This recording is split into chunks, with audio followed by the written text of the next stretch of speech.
we had Swedish exchange students. I hooked up with one once. I would say that his name was Simon. How would you guys say that name? Simon. Yeah. Wait, you guys are all Swedish? You're all... I went to I'm from the place in the U.S. where all of the Swedes and Norwegians went. I'm from Minnesota. It just looks exactly like where you're from. Yeah. Wait, I actually do want to tell you guys this because this matters to you. I'm from where all of the Swedes and Norwegians went. I went to college at a tiny Swedish Lutheran college. It's called Gustavus Adolphus. It's named for Gustav Adolf, barbarian king of Sweden, inventor of modern warfare strategy. All trench warfare came from that guy. Anyway.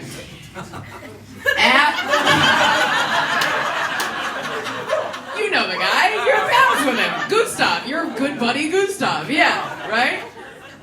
All Swedes know him. At Gustavus Adolphus, my college, we had Swedish exchange students, and I hooked up with one once, and his name was, I would say that his name was Simon. How would you guys say that name? Simon. Yeah.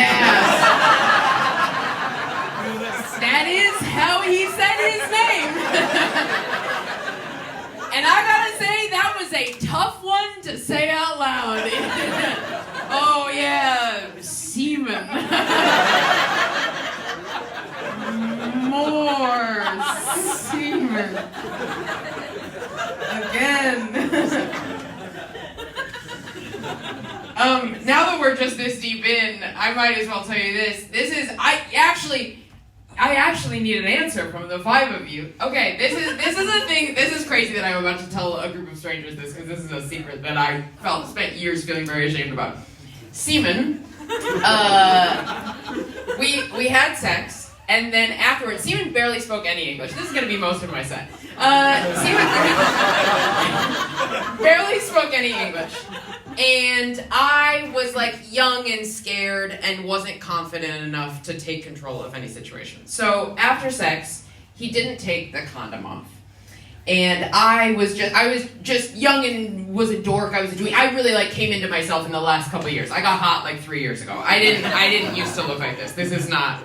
I'm not even saying I'm I'm saying I was a weirdo. I was precocious as a teenager, right? I was precocious is not what you want to be as a teenager, right? Precocious means you know a lot of words, but you spit when you talk. That's who I was. I spent 10 years of my life, middle school, high school, and college, all the most formative years, competing in national level speech and debate. In case you're wondering where I got my raw animal magnetism from. I was so sweaty as a teenager and early 20s. I was so sweaty that I have put maxi pads in my armpits and then sweated through those. So I still had a big pit stain, but I had a little dry crotch in the center with wings.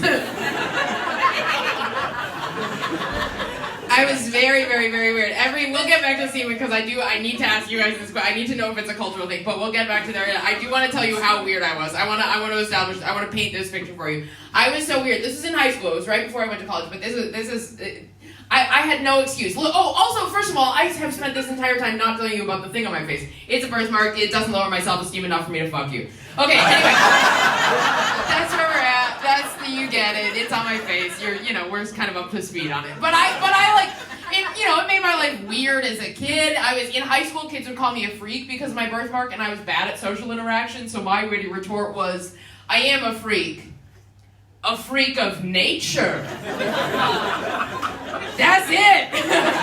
My bullies were like, so we're agreed.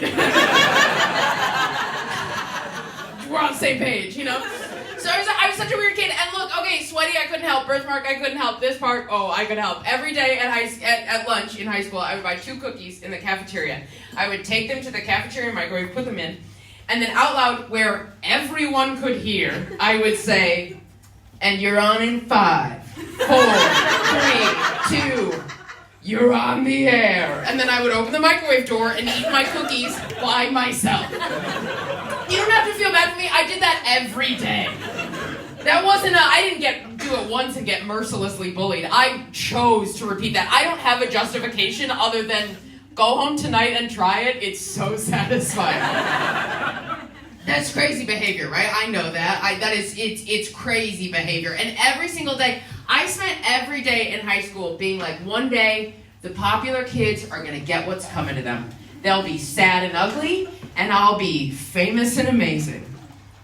And I want you to know that one of the popular girls I went to high school with became Miss America. And I just moved for the second time because of mold. So it's happening. So that's just painting a picture. So that's who I was going into university. That's the person. That was inside of me and outside of me. That's who I was. So I went to university, and I didn't lose my virginity until the second year of university. I didn't even take my shirt off in high school. I was a big loser. And so I'm in probably my third year of university, and I hooked up with this guy whose name is Seaman. And fitting, that gave me a sense of what was going to happen at the end. I liked having a little rubric there. So after sex, he rolled off, and we're like laying there, and he didn't take the condom off, and I didn't feel confident. I was a weirdo. I didn't feel confident being like, the fuck's going on over here, you know? And so we were just sort of laying there, not really talking because he didn't really speak the same language as me. And he wasn't taking it off. And I said, the best I could muster, I was like, there's a garbage around the corner. Hoping to imply, like, if you want someplace to put that thing, you want to know what to do with that, you put it in the trash. But he just went, oh, and that was, the end of our conversation. And I don't know what, I guess we passed some time, and then a little while later, he's still wearing the condom. I mean, at this point, an hour has gone by, an hour and a half, a while has gone by, still wearing the condom. This is a Swedish cultural touch point, I assume. And so then, after an hour and a half, I don't know, we had sex again, using the same condom. And I spent years of my life, a decade of my life, feeling like I fucked up there. I spent so long. Also, I want you to know, do you guys have the phrase reduce, reuse, recycle here?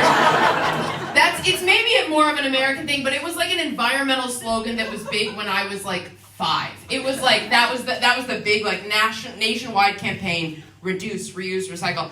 And when we had sex the second time, we were using the same condom, and all I could think with every rhythmic thrust was reduce, reuse, recycle. Reduce, reuse, recycle.